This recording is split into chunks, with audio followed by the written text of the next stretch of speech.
اور دباؤ پڑ رہا تھا محمد رسول اللہ صلی اللہ علیہ وسلم پر دونوں طرح کا. ایک طرف دباؤ آپ پر اور آپ کے صحابہ پر پرسیکیوشن کی شکل، تشدد کی شکل، جبر کی شکل. وہ پرسیکیوشن وربل بھی تھی خاص طور پر حضور کے لیے، فزیکل بھی تھی آپ کے جانثاروں کے لیے. دوسری طرف کچھ ایسے بھی مووز تھے کہ کچھ لے دے کر صلح کر لیجئے، کچھ باپ پتنی منوا لیجئے، کچھ ہماری. آخر یہ فساد تو ختم ہونا چاہیے، یہ تصادم جو ہے یہ جاری نہیں رہنا چاہیے. یہ دونوں کیرٹ اینڈ اسٹک یہ پالیسی چل رہی تھی اس وقت جب یہ سورۃ الفرقان نازل ہوئی. اس لیے اس آیت کا پہلا ٹکڑا ہے فلا تطع الکافرین. تو اے محمد صلی اللہ علیہ وسلم ان کافروں کی بات ہرگز مت مانیے. اسی سے اندازہ ہوتا ہے کہ یہ ایک در حقیقت 6-7ویں سال میں آ کر صورتحال یہ پیدا، یہ درمیانی عرصے کی صورتیں ہیں. یہ سورۃ الفرقان یوں سمجھیے کہ سن 6, 7, 8 یہ جو ہے نبوی ابھی ہجرت سے پہلے کے سن جو ہے ان میں نازل ہوئی ہیں.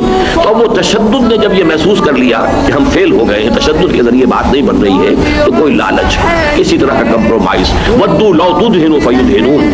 یہ تو چاہتے ہیں محمد کہ آپ ذرا نرم پڑ جائیں تو یہ بھی نرم ہو جائیں. لیکن اس وقت فرمایا گیا فلا تطع الکافرین، ان کی بات ہرگز نہ سنیے، دھیان ہی نہ دیجیے. وجاہدہم بہ جہادا کبیرا، اور آپ جہاد کیجئے اس کے ذریعے سے، قرآن کے ذریعے سے ان کے ساتھ، ان کے خلاف. اور جہاد بھی کیسا؟ بہت بڑا جہاد. وجاہدہم بہ جہادا کبیرا.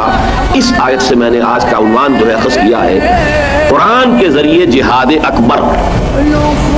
البتہ اس میں نے جو تھوڑا سا فرق کیا ہے کہ آیت میں جہادن کبیرہ ہے، میں اسے اکبر کا لفظ استعمال کر رہا ہوں. اس کی وجہ کیا ہے؟ ایک تو حدیث نبوی میرے پیش نظر ہے کہ حضور سے سوال کیا گیا ای الجہاد افضل یا رسول اللہ، تو آپ نے جواب میں ارشاد فرمایا ان تجاہد نفسک فی طاعت اللہ. ایک افضل جہاد جو ہے، افضل کا صیغہ باب افضل التفضیل جہاد کے لیے آیا ہے. اسی طریقے سے ایک دوسرا جو حدیث جو بیان ہوتی ہے وہ یہ ہے کہ جب حضور غزوہ تبوک سے واپس تشریف لا رہے ہیں تو آپ نے فرمایا رجعنا من الجہاد الاصغر الى الجہاد الاکبر. اب آپ ذہن میں رکھیے کہ تبوک کا سفر جو ہے حضور کی پوری سیرت مطہرہ میں سب سے زیادہ نازک وقت تھا، یعنی جہاں تک خطرات کا اندیشہ ہے.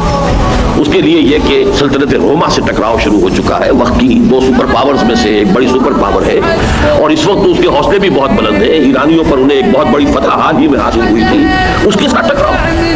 لیکن یہ کہ اس مخدوش اور پرخطر سفر سے واپسی پر آپ فرما رہے ہیں رجعنا من الجہاد الاصغر الى الجہاد الاکبر.